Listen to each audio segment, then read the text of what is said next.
This is the Bid Price Data, Direct Cost Detail tab. This tab displays the direct cost details for the estimate.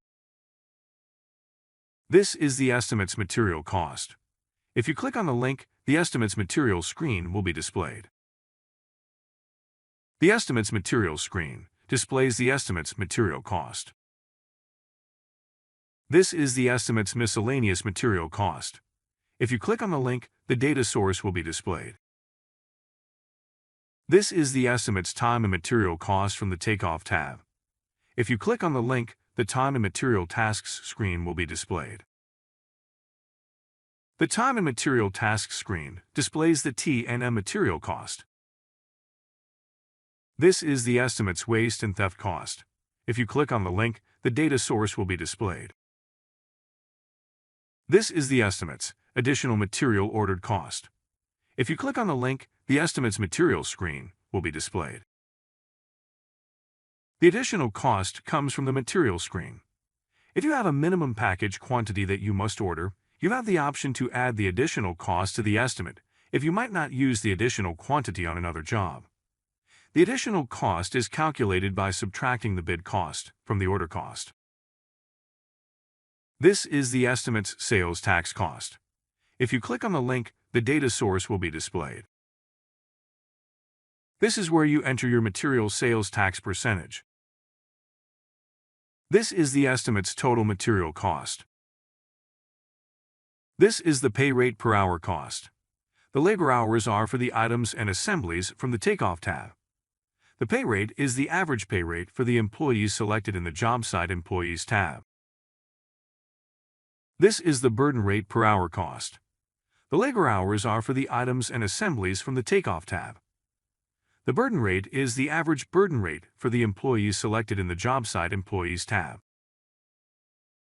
This is the average cost per man-hour for the estimate. The average pay rate and the average burden rate are displayed. This is the time and material billable rate cost. The billable rate checkbox has been checked in the time and material task screen. The labor hours are from the time and material task screen from the Takeoff tab. The labor cost that each employee worked on a task is calculated separately and then combined with the other employee's labor cost. This is the time and material pay rate burden cost. The billable rate checkbox has not been checked in the time and material task screen. The labor hours are from the time and material task screen from the Takeoff tab. The labor cost that each employee worked on a task is calculated separately and then combined with the other employee's labor cost. The billable rate is displayed if the checkbox, Use Employee's Billable Rate, is checked. If the checkbox is not checked, the Labor section in the Direct Cost Detail tab will display Time and Material Pay Rate Burden. This is the Access, Obstacle, Worst Case Scenario Labor Cost. The labor hours come from items and assemblies in the Takeoff tab. The pay rate is the average pay rate and burden for the employees selected in the Job Site Employees tab. This is the additional minutes for gaining access to Feed Devices section.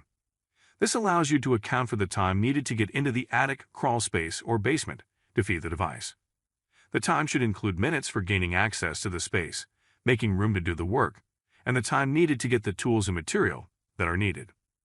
Please watch the Data Text Box's video tutorial for more information.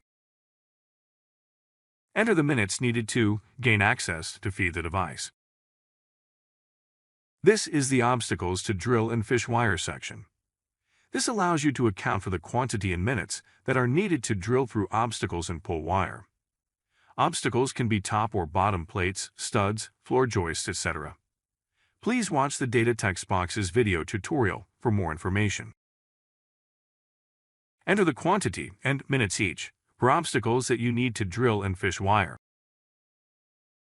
This is the Worst Case Scenario Labor section. This allows you to add extra time in case you encounter a worst-case scenario during installation. Please watch the Data Text Box's video tutorial for more information. Enter minutes or a percentage. This is the Future Rate Increase cost. If your job site employees will be on the job for a long time, and if they will receive a pay rate increase during the job.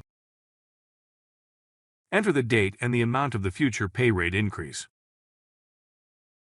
This is the skill level adjustment cost. If one of the job site employees produces at a rate lower than a journeyman, it will take additional labor to complete the job. This means that you will be paying more expensive employees to work additional hours. The result will be that you will lose money on the job. Enter the employee's skill level compared to a 100% journeyman. Example, 1/2 of 100% would be 50%. This will add additional labor hours to the estimate due to the employee's lack of productivity. This is an average for everything they'll be doing. A trainee can sweep and move material as fast as a journeyman. This is the additional labor cost. If you click on the link, the additional labor tab will be displayed. Watch the additional labor tasks in the Direct Costs tab for more information. The pay rate is the average pay rate and burden for the employees selected in the Job Site Employees tab. This is the labor hour adjustments cost. If you click on the link, the data source will be displayed. This is the total labor cost. This is the miscellaneous direct job expense cost. If you click on the link, the miscellaneous direct job expense tab will be displayed. This is the subcontracts cost. If you click on the link, the subcontracts tab will be displayed. This is the tools cost. If you click on the link, the tools tab will be displayed. This is the total miscellaneous expenses cost.